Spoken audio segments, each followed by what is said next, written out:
I swear, that afternoon was supposed to be boring.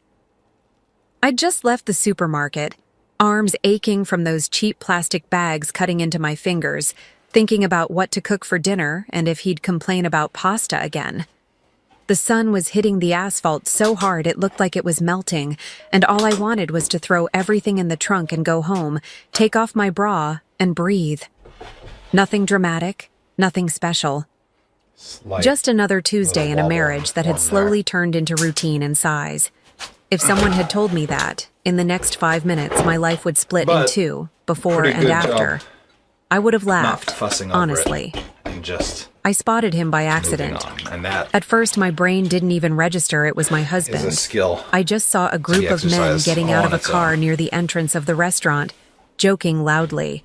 That easy kind of laughter he hadn't brought home in a long time. Then my eyes locked on a very familiar profile, the way he tilted his head back when he laughed. The shirt I'd ironed that morning before work. My heart did this weird skip, like it was trying to catch up to what my eyes were seeing. He told me he'd be working late, that there was a lot going on at the office. Suddenly, the bags in my hands felt heavier, like I was the only idiot still carrying something. Then she stepped out of the car. I didn't know her face, but I knew her type immediately. The way she moved like the world was a stage, and the pavement was her runway. She walked right up to him, grabbed his arm like it belonged to her, and without hesitation, kissed him. Not a quick peck, a kiss with history, a kiss with practice. My first thought was that my vision had to be playing tricks on me. My second thought was that if I dropped the groceries, the eggs would break, and that made more sense to focus on than the fact that my husband's mouth was on another woman's. I didn't scream. I didn't run. I just stood there, half hidden behind my car, feeling my whole chest tighten while a very quiet, very dangerous part of me woke up and whispered, "No, you're not going home now." I don't even remember walking toward the restaurant. My legs just moved on their own, like they'd taken charge the moment my brain short-circuited. My hands were shaking so badly I had to press them against my jeans just to steady myself. Inside, the air conditioning hit my skin like cold water, but it didn't help. I was burning from the inside out. I went straight to the hostess stand, and somehow, my voice came out calm. Too calm. I asked for a table far from the group near the windows, pretending I didn't know them. Pretending my whole world hadn't just caved in on itself. The hostess smiled politely, completely unaware she'd just become a witness to the biggest humiliation of my life. She seated me in a corner where I had the perfect angle, close enough to see everything, far enough that they wouldn't notice me unless they turned around. I set my bag on the chair beside me, but my eyes never left them. There he was. The man who'd told me that very morning that he didn't have time for lunch. The man who rolled his eyes when I asked if something was wrong. He looked happy, relaxed, like this was his real life, the one he was excited to show off. And she was glued to him, her hand on his thigh, her head thrown back in that fake laugh women use when they're performing for an audience. I watched her trace the line of his jaw with her fingers that had probably touched him in ways I hadn't in months. At one point, she leaned in and whispered something in his ear. I could see it all so clearly from where I sat. He chuckled, tilted her chin up, and she kissed him again. Slowly, deliberately, like she wanted the whole damn restaurant to see what was hers. My stomach twisted so hard I had to grip the edge of the table to steady myself. But beneath the hurt, beneath the shock, something else was forming. Something sharp, something cold. I felt it rising inside me, steady and certain. "You're not crying here," I told myself. "You're not breaking here." If he thought I would stay the quiet, obedient wife waiting at home, he was about to learn just how badly he had underestimated me. I kept watching, letting every detail burn itself into my memory. The way his friends nudged each other, grinning like they were in on some big secret.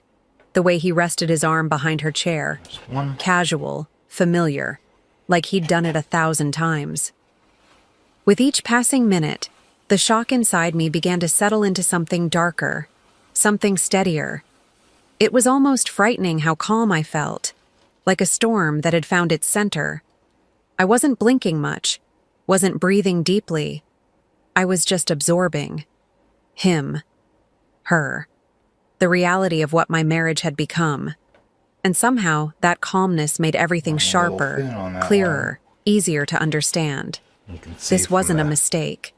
This wasn't a misunderstanding. That little twist down there. This was who he'd become when he thought I wasn't looking. It pretty thin. A waitress came by and asked if I wanted anything. Squeezed a little I smiled, actually smiled, and ordered a drink I didn't even like, just to give my hands something to do. When she walked away, I caught my reflection in the window beside me. I looked composed. That scared me more than anything. I should have been sobbing, screaming, running. But instead, I felt this eerie clarity settling over me, like I was finally waking up from a long sleep. I remembered all the nights he came home late smelling of cologne he didn't wear for me, all the busy weekends, all the excuses that I'd brushed aside because love makes you blind, until something rips your eyelids open. Then came the moment that snapped the last remaining thread inside me. She reached up and wiped something from the corner of his mouth, like she owned him, like she was taking care of what belonged to her. He laughed, leaned in, and gave her a quick kiss again, right there in plain sight. I didn't remember standing up, but suddenly I was on my feet, my chair scraping the floor behind me, my drink untouched, my heart strangely steady. I wasn't just going to confront them, I was going to walk right into their little fantasy and tear it apart from the inside out. If he wanted a scene, oh, he was about to get one he'd never forget. I took slow steps toward their table, not because I was unsure, but because I wanted to feel every second of that walk, the weight of the betrayal, the sting of humiliation, the cold fire of the decision I'd made. When I got close enough to hear their laughter clearly, I stopped behind a pillar, just for a moment, to steady my breathing. From there, I could see everything. Moving on these. Her hand sliding up his arm, his fingers tapping rhythmically on the table like he was perfectly at ease, his friends smirking as if they were watching some private comedy. And the worst part? He looked lighter than I'd seen him in years, happier, freer. Like the life he shared with me was a burden he'd finally set down.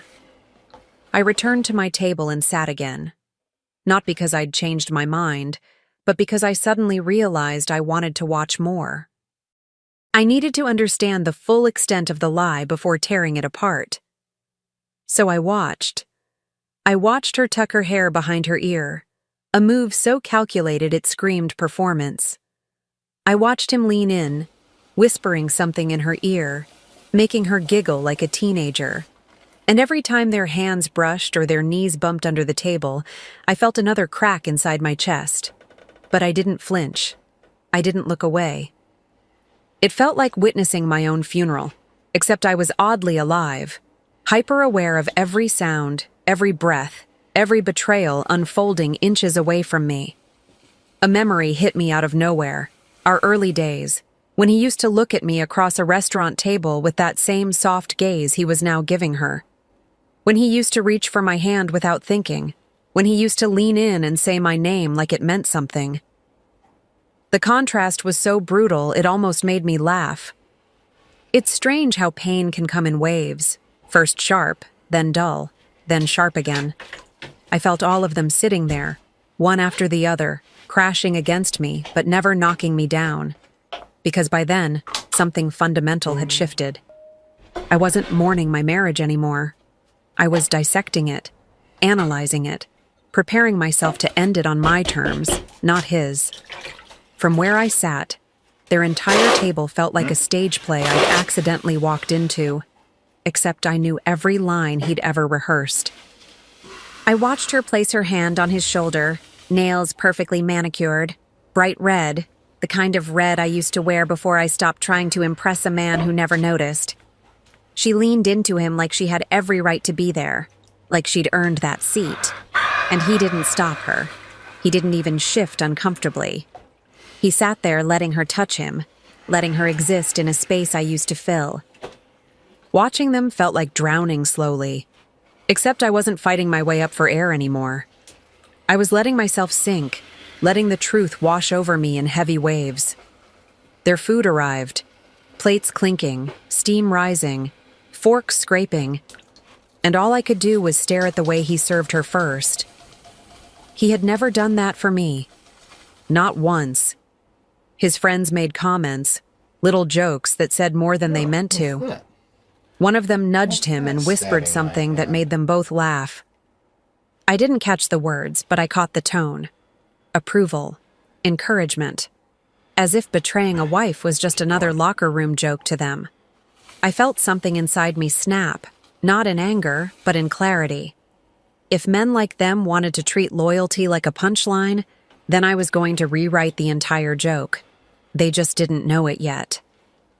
Then came the moment that pushed me right over the edge. She reached over, wiped a tiny smudge of sauce from the corner of his lips, and said something I could partially read from her mouth. Something like, "messy baby." And the way he looked at her, God. That look was murder. Tender. Intimate. That look was a confession all on its own. She leaned forward and pressed a kiss to his cheek, her lips lingering just long enough to make her claim visible to the entire restaurant. I felt my grip on reality tighten. And yet, I didn't cry. I didn't shake. I felt cold, ice cold. Like the woman I used to be was gone, and the one sitting in that chair now was someone who knew exactly what she was capable of. I don't know what exactly flipped inside me in that moment.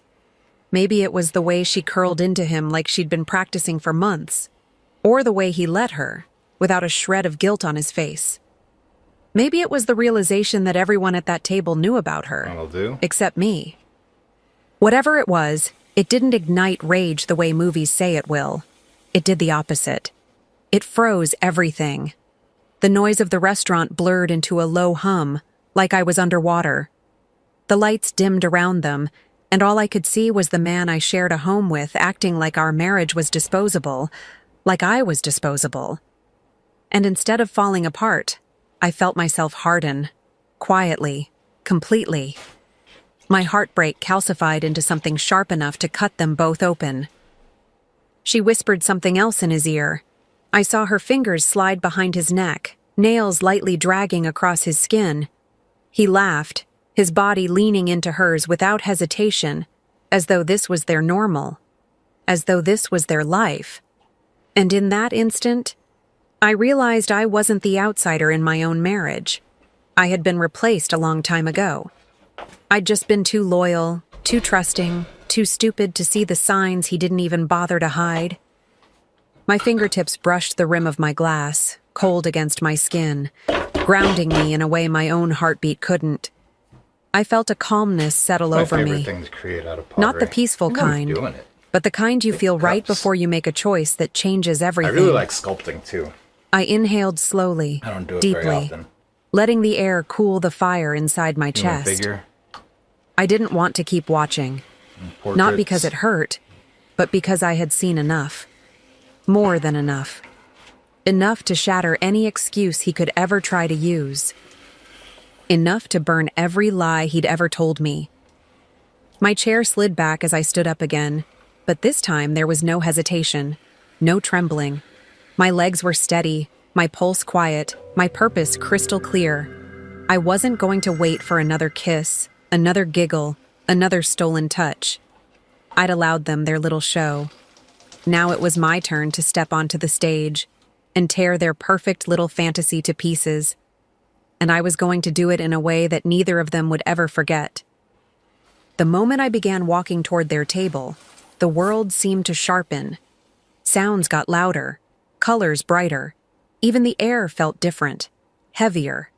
Each step echoed in my chest, like my own heartbeat was rehearsing the confrontation ahead of me. They were still laughing when I stopped right beside them, so close I could have reached out and touched the shoulder he had offered to her like a throne. The laughter didn't die gradually. It collapsed. One of his friends noticed me first. his face drained of color, his mouth falling open like he'd seen a ghost. Then the woman looked up, her hand still resting on my husband's thigh, and I watched that fake confidence melt right off her face. And finally, him. My husband turned his head, slow, almost lazy, like he was annoyed someone was interrupting his fun. When his eyes landed on me, his entire body jolted, like he'd been caught doing something illegal. His eyebrows shot up, his mouth opened, but no sound came out at first. Then he managed the most predictable, pathetic line imaginable. He asked what I was doing there. The tone wasn't confused or guilty or apologetic. Cool. No.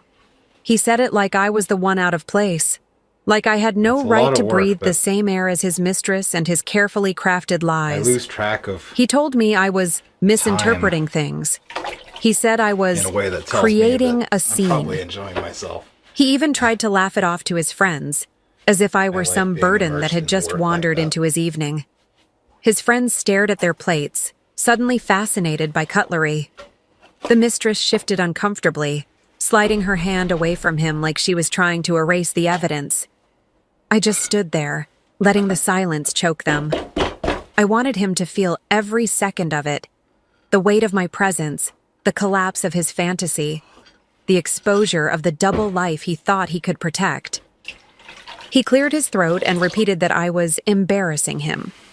Hearing him say that, like he was the victim, like I was the problem, sparked something electric in my spine. I wasn't shaking. I wasn't crying. I was watching a coward drown in the truth. And for the first time since that parking lot, I felt powerful. Very powerful. So that I get it right instead of I leaned one hand on the edge of their table, not slamming it, not trembling, repeating that just placing it there gently, like I was steadying them instead of myself. Accidentally land on. He said I was embarrassing him. That looks correct. That's how I'll always remember the moment, because the irony nearly made me laugh out loud. I watched his throat bob as he tried to swallow, his eyes darting around the restaurant to see who was watching. Everyone was watching. His friends looked like they wanted to disappear into their chairs, each of them silently praying I wouldn't drag them into the wreckage. The mistress crossed her arms defensively, trying to shrink, though she kept her chin raised as if that would save her. It didn't. I didn't raise my voice. I didn't swear. I didn't need to. I spoke slowly, clearly, each word slicing through the air like glass. I told them I'd been sitting in the restaurant for over an hour. I told them I'd watched everything from across the room, the touches, the whispers, the kisses. I said that while I was buying groceries to cook dinner for a man who claimed to be working late, he'd been out here playing boyfriend for a woman he didn't even bother to hide. His friends winced when I said that. One of them muttered something like, "Damn," which only made him glare at them, as if they were the ones who had betrayed him. The mistress finally decided to open her mouth, and she had the audacity to start with, "Look, I didn't know." But I cut her off without even looking at her. Not yelling, not aggressive, just uninterested. I told her this conversation wasn't about her, because she was just a symptom, not the cause. The cause was sitting right in front of me, sweating through the shirt I'd ironed that morning, desperately trying to salvage his ego.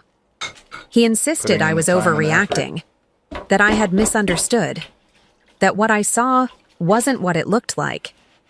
Hearing him pile lie on top of lie, right there in public, was almost funny. Like watching a bad actor struggle through a scene he hadn't rehearsed.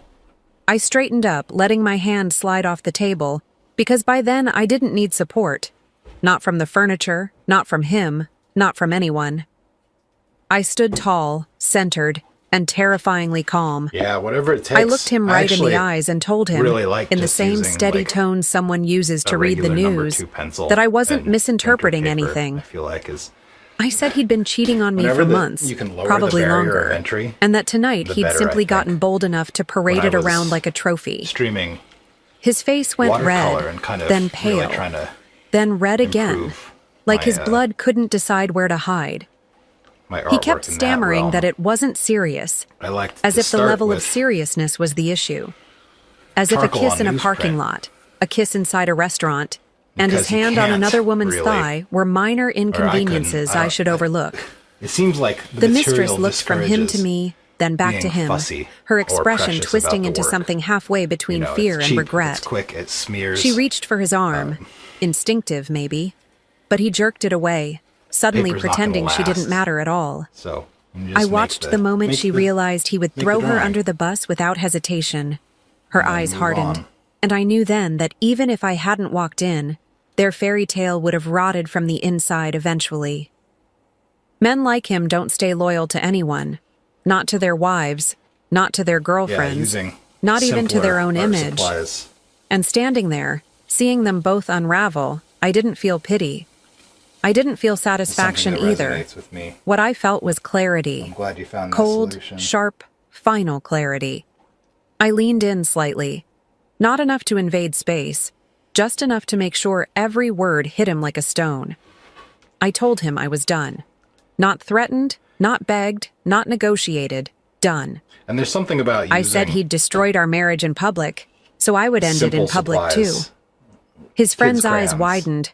One of them whispered, "Oh shit," under his breath. Just The whatever mistress stared markers in down the at her box plate, and just trying to and make he- something good. He looked at me with That this takes a lot of the desperate, pressure panicked off. expression, as if he suddenly realized the started safety using, net like, he'd taken for expensive granted his watercolor entire paper adult and life was Pricey disappearing. paints. I didn't shout. started, I didn't cry. Applying I a lot simply more turned pressure to away, myself. letting silence finish the job for me. Because the beauty of that moment was simple. They all knew this wasn't the climax.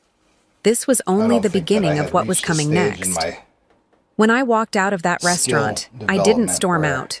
I glided. That pressure There's a particular had a kind real of strength impact that on comes my- right after you've been on shattered. the quality of A clarity the work. that feels almost It supernatural. certainly had an impact The on how night much air hit enjoyment my I got out of face, it. cool and sharp.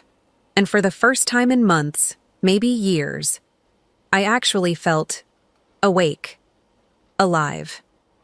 Like someone had lifted a fog I didn't even know I'd been living I like in. a swirly cup. I stood there in the parking lot, the same keeping place track? where I'd watched another woman No, kiss my 'cause that was husband, number 10. and instead of crumbling, I felt something anchor inside me. A decision, a direction, a purpose. I wasn't just leaving a restaurant, I was walking into the rest of my life, and this time I wasn't going to be the quiet, forgiving version of myself he depended on. On the drive home, I didn't cry. I didn't scream. I didn't Yeah, replay Vine the scene in charcoal. my head like some tragic movie Fine montage. charcoal and the big I sheet just of breathed, newsprint. hands steady on the wheel, mind already working through the next steps. Because the truth was, that just confrontation wasn't get spontaneous. It wasn't some emotional explosion. It was simply the moment the puzzle pieces finally locked into place. I'd suspected something was going on for a long time. The late nights, the sudden work dinners, the new cologne, the way he flinched when his phone buzzed. And I wasn't stupid. I had learned to stop trusting his words and start trusting patterns. So weeks before this night, I'd quietly think some begun of saving my favorite screenshots, bank art that I've notifications, deleted messages have he been didn't delete well enough, Just on the little back of breadcrumbs a he didn't worksheet even or realize he was leaving the behind. kids menu at a And the restaurant best or part? whatever. Earlier that day, before the market, before the parking lot, I did before a the kiss, sculpture. I'd already met with a lawyer. A While I calm, was, sharp-eyed woman who'd looked at me and helping said, to run the wood "If you kiln think something is off, trust that instinct." this weekend. She helped me update the separation had agreement he'd signed years some ago kids without in reading for a properly. tour or something. The updated version, signed electronically, it was legally binding, Doing a little sculpture, protected a me little completely. Kiln deity to put up on top the of house, the kiln. mine. They give The them a savings account he thought I didn't know little about, clay. documented. The car he bragged about Little paying shaped off, things. Kids love purchased during the marriage, That. I think everybody so likes that. legally, half mine. But I did it too. That meeting I had made been a my little first step toward freedom. The restaurant quick scene, little figure. that was just the spark that lit the rest Very of the quick. fuse. And as I pulled into our driveway, Got a good cold, movement. steady certainty washed over me. It was time to let the explosion happen Nice exactly the way anatomical he form. deserved. But I didn't. I have stepped any into the tools. house like it wasn't even mine was a anymore. relatively Like I small was piece. walking through the final remains of a life I'd already abandoned. The lights were off, everything silent, and for a moment I just stood there in the entryway, staring at the framed photos lining the hallway. Smiles that felt staged. Vacations I remembered differently than they looked. Promises frozen in time that he'd shattered long before I did. I didn't touch anything. I didn't pack. I didn't wander through the rooms looking for comfort. Instead, I walked straight to the drawer where I'd kept all the documents my lawyer told me to prepare. Bank statements, emails, screenshots, the updated separation agreement. I placed everything neatly into a folder and set it right in the middle of the kitchen counter, under the warm glow of the pendant light. I wanted him to see it the second he walked in. I wanted the truth to greet him before I ever had to. As I waited, I brewed myself a cup of tea. Something simple, grounding, familiar. I leaned against the sink, hands wrapped around the warm mug, breathing in the steam. Funny how ordinary moments can help you survive extraordinary pain. I remembered how he used to come home complaining about work, how I'd rub his shoulders, make him dinner, listen to him vent as if his world were the only one that mattered. And then I remembered how little he'd ever really seen me. How little attention he gave to the way I folded his clothes, the way I kept our home running, the way I fought to keep us connected. Betrayal doesn't start with a kiss. It starts with neglect. It starts with someone who stops choosing you long before they touch someone else. And as that thought settled, I felt something unravel inside me. Not grief, release. I heard his car pull into the driveway long before he opened the door. My heart didn't race. My hands didn't shake. I placed the mug down, turned off the kitchen light, and sat at the table facing the counter, the folder illuminated like a spotlight in the dark. When he walked in, the first thing out of his mouth wasn't an apology. It wasn't remorse. It wasn't even guilt. He demanded to know why I had humiliated him at the restaurant. He actually raised his voice, said I had no right to show up, that I'd overreacted, that I'd misinterpreted everything he and that woman had done. He said he didn't deserve to be publicly shamed, and hearing him say that, after everything I had witnessed, solidified something inside me. He wasn't sorry. He wasn't even scared. He was angry he got caught. And that made what I did next even easier. I didn't raise my voice. I didn't stand up. I didn't even flinch when he slammed his keys on the counter. Instead, I pointed to the folder sitting right beside them, my finger steady, my expression unreadable. He asked what that was, and the way he asked it, like he already knew but didn't want to admit it, was almost pitiful. I told him it contained everything he'd been pretending didn't exist. The transactions, the messages, the photos, the dates, the timeline that proved this wasn't some drunken slip or sudden mistake.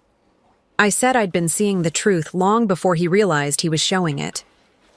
He flipped through the papers with shaking hands, each page slicing through whatever illusion he'd been holding on to. And when he reached the updated separation agreement, the one he'd signed electronically, the one he thought was just some routine document, I watched the blood drain from his face. He said I was being dramatic. He said I was punishing him over something that didn't mean anything. He even dared to say I was overreacting to a harmless friendship. And the funniest part? The woman he'd kissed, twice, was still saved in his phone under a fake name that my lawyer had already flagged as a known burner contact. I told him all of that, calmly, slowly, like someone reading a bedtime story. He tried to interrupt, to twist the story, to blame stress, loneliness, misunderstanding. Every cliché in the book. But I didn't let him rewrite a single chapter. I told him I wasn't asking for explanations because I already had facts. I wasn't asking for repentance because I already had proof. And I sure as hell wasn't asking for forgiveness because I didn't owe him one more piece of myself.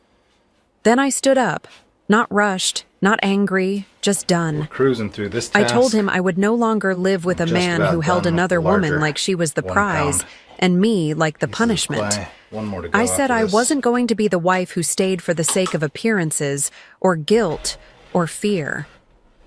I told him that the divorce was non-negotiable, and that the assets he thought he was hiding were now legally documented. Then, His voice about cracked a when he dozen said I couldn't just leave like that. little 3/4. He actually begged me not to Slightly ruin his smaller. life, They should begged me to appear talk it out, substantially smaller. begged me to keep things private. But I walked past him, my steps steady, my pulse calm, and for the first time since I'd seen him kiss her, I felt whole. I'm gonna have to. Because in that pay moment, attention I wasn't to just not leaving him. I was leaving the make them version of too myself thin. who tolerated less than she Trying to deserved. get more cup I out didn't of them sleep at because home I that expect them night. to be I grabbed a single bag, this cup only size. the essentials, and walked out without looking back.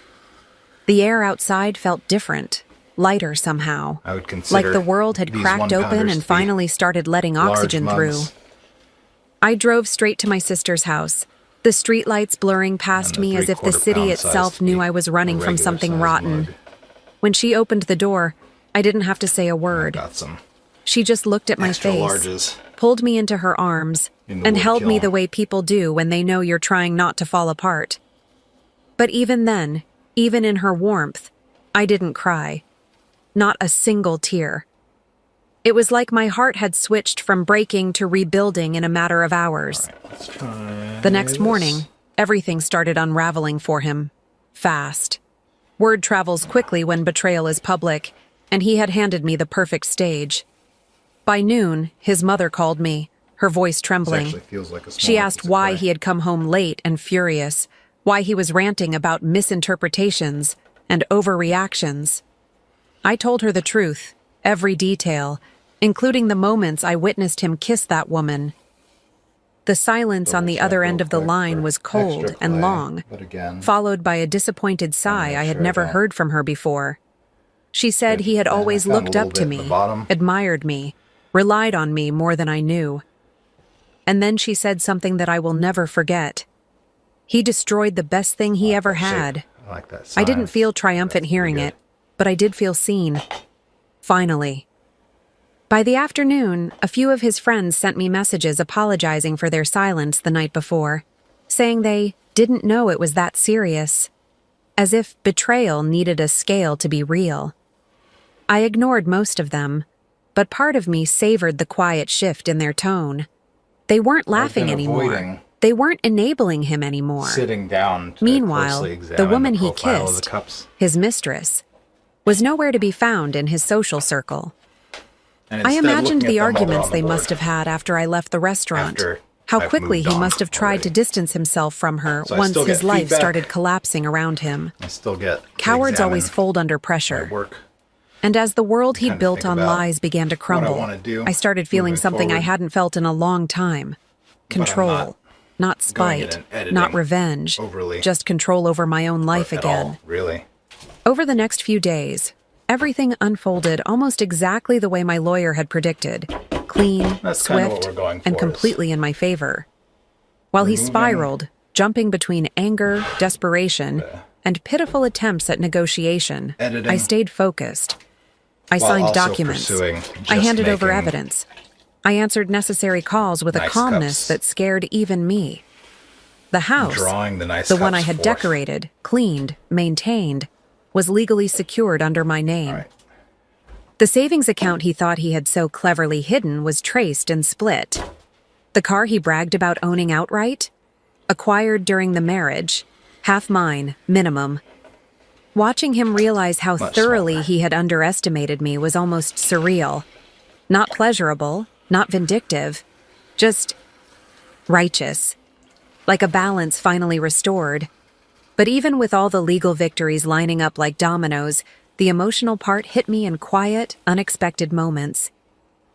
Washing my face at night and noticing the way my eyes looked different, sharper, more awake. Making coffee at my sister's kitchen counter and realizing I didn't have to listen for the sound of his footsteps or gauge his mood before speaking.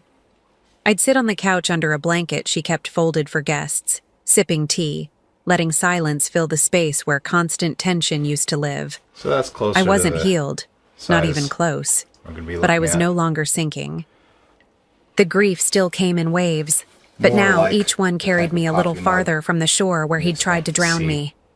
He, on the other hand, wasn't faring well.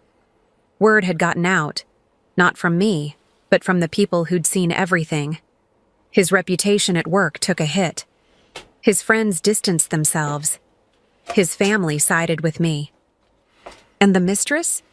Apparently, she'd realized very I quickly just that he realized I wasn't the have been man he thinking of these pretended to as be, mugs. especially when he started blaming her for everything falling apart. I heard through mutual contacts that she called him pathetic and walked out. It was almost poetic. He'd risked And if his that ends up marriage, being the his case, dignity, his stability for a lot of woman who handles. dropped him the second things got real. Every time I thought about it, I didn't feel There joy. might not be time for that. I felt confirmation. This wasn't a much man as who I had would love outgrown to me. This was a Just man big who had never stack deserved of me. Mugs. The day I moved the last of my things into my new place, See what happens. a small but bright apartment with tall windows Probably and a be in view here of the tomorrow. city, I felt something crack open inside me. Not pain, not anger, space, breathing room. Thursday is my flex day. I stood in the living room Usually surrounded my by half-open boxes, rest day. sunlight pouring over the floors like a blessing. Or chores And day, for the laundry first time day. in forever, I didn't feel like I was waiting for something bad to happen. I brewed myself a cup of coffee, sat on the floor with my back against the wall, and just listened to the hum of the refrigerator, the muted traffic outside, my own steady breathing. Small, ordinary sounds, but they felt like proof that my life was becoming mine again, completely mine. In the evenings, I took walks around the neighborhood, learning the patterns of the streets, the smell of nearby bakeries, the rhythm of people chatting outside cafes. Each time my phone vibrated with another desperate message from him, promises that meant nothing, apologies he should have made years ago, pleas for just one conversation, I let it buzz unanswered. I wasn't ignoring him to It might punish be him. Mug I day. was ignoring him because he no longer had access to me. Or I could do both. Not my I could voice, not start my some laundry time, and- not my heart. And with each choice to stay silent, I felt another thread connecting us Not do dissolve, pottery. leaving me freer, That kind of thing lighter, is almost difficult to weightless. stream, though. But the real shift, the final confirmation like that to I just had walk stepped away. into a new version of myself, came one afternoon when I opened a box labeled bedroom stuff. Inside was a stack of old letters, little notes he used to leave me early in our relationship. Miss you already. You looked beautiful this morning. Ooh, I'm excited about Dinner these. tonight? This is kind of Just us. I held right them for a size long to me. moment, The other letting a ones were a soft bit ache pass through me. Not grief, big. not longing, Approaching too just large. acknowledgement. They were relics But the from a number of version of people who him come up and say, and a "That version of cup's too me small for my that no coffee," longer existed. I placed them in a small kind of, envelope, sealed inspires it, me and to tossed make it a into the larger trash. size. Not out of bitterness, but out of liberation. Because I knew I wasn't just closing a chapter, I was preparing myself to start the final one. Months later, I woke up in my new apartment with sunlight stretching You across really my want the sheets like entire warm French fingers, press worth of and it coffee in struck your me, cup all at gently, once? unexpectedly, that I no longer woke up afraid. No checking his location, I guess. no why not? listening for the tone of his voice to know how my day would go, no shrinking myself to keep the peace. I lay there for a moment, staring at the ceiling, breathing in the quiet. A different kind of quiet than the one in my old house. This quiet wasn't heavy. It wasn't tense. It didn't feel like waiting. It felt like peace. Simple, steady, earned. I didn't realize how suffocating my marriage had been until the air around me finally tasted clean again. My mornings had become rituals I created for myself. I'd make coffee while the city started waking up, open the windows to let the breeze in, and wrap myself in the soft robe I bought the week after I left him, the first thing I purchased for me in years. Sometimes I caught my reflection in the kitchen window, hair messy, eyes soft instead of guarded, and I barely Sounds recognized like the you may woman need staring to bid back. on a Not because I big looked ol' broken, mug when it comes but up for because I auction. looked How whole. many, like Once someone you who have had how many learned the hard way Emberstones that loving another person should never in mean your losing collection? yourself. One afternoon, while running errands, I saw him. Not up close, just across the parking lot of a hardware store. He looked smaller somehow, shoulders rounded, face drawn, like the weight of his choices had finally settled. He was Fine. alone, holding a Pretty bag in one substantial. hand and his phone in the other, staring at the screen like he was waiting for something that would never arrive. He didn't notice me. And I didn't hide. I didn't feel panic or anger or even satisfaction. I simply watched him for a second, felt absolutely nothing profound, and then walked right past A him, nice wide cup. quietly, calmly, like he was just another stranger in a world full of strangers. And that was the moment I knew. Not only had I survived him, I had outgrown him entirely. With time, I started noticing that the memories that used to sting had softened at the edges, like they'd been worn down by all the healing I didn't even realize I was doing. I'd catch glimpses of my old life in small, unexpected moments, walking past a restaurant we once visited, hearing a song we used to dance to in the kitchen, finding a sweater I used to wear on our date nights. But instead of pulling me back into the past, those reminders felt like postcards from another lifetime. A version of me who tried, who forgave, who hoped. And I loved her for that. I just didn't want to be her anymore. My world slowly expanded beyond survival. I reconnected with friends I had drifted from, not because of conflict, but because he always made me feel guilty for spending time with anyone but him. I joined a pottery class, get it of all figured out. things, something I'd always wanted to try but never made time for. My hands were clumsy at first, clay slipping between my fingers, shapes collapsing before they even formed. Yeah, the But there was duties something profoundly freeing about creating be something ugly a bit and not much. caring. Something raw. Something mine. Each crooked bowl felt like a promise that I didn't need perfection. I needed authenticity. And for the first time in years, I let myself be messy, unpolished, wonderfully Grab that a little imperfect. hard. There were nights when loneliness crept in, quiet, subtle, familiar. Not the loneliness of being unseen in my own home, but the kind that comes with rebuilding a life from scratch. And instead of fighting it, I let myself sit with it. I made tea, curled up by the window, and let the city lights remind me that being alone wasn't the same as being abandoned. It was the space before new beginnings. A pause, not a punishment. And slowly, I realized that my story wasn't ending just because he stepped out of it. It was unfolding again, in ways I couldn't have imagined back when I was shrinking myself for a man who couldn't see past his own desires. Sometimes I think about the woman I was on the day everything fell apart, the one standing in a parking lot with grocery bags in That's her fun. hands, It'll watching hold the less man liquid, she but loved it kiss a puts stranger space in like there their for the marriage meant fingers so we can nothing. have like a tight little handle. I want to reach back and hold her face in my hands, tell her she's stronger than she thinks, that this heartbreak will become the turning point she never knew she needed. I'd tell her she will survive the betrayal. She will survive the shame. She will survive the nights she feels hollow. And she will come out on the other side not just intact, but transformed. Because losing someone who never valued her isn't tragedy. It's liberation disguised as collapse. Months later, the woman I've become feels almost unreal to me. I wake up without dread. I love without fear.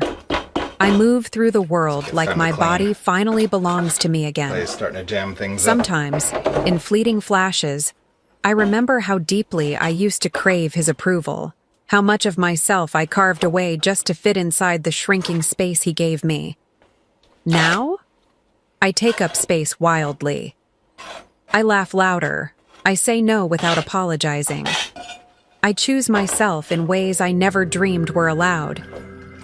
It's funny how freedom can feel like rebellion when you've lived too long in a cage you didn't even see. And maybe the most satisfying part, the part I never say out loud, Nice. is knowing that he watches my life from a distance now. Not physically, but through the quiet channels people use to check on the ones who slipped through their fingers. Yeah, I He don't know if hears I from can friends that I'm cover thriving, duties on my side. that I've rebuilt everything he figure tried to something out. break, that I look happier, softer, freer. And I know it eats at him, not because he loves me, When I but shipped because that he finally sculpture, understands what he lost. Not a the wife, bust of the Hank not a Bud. caretaker, not a It was comfort big zone, box, but a woman big, he heavy never box. deserved. And now that I'm fully out of his shadow, The duties I on can that finally were breathe like $200 and step into a life that is unapologetically, fiercely, beautifully mine. because I insured it at a value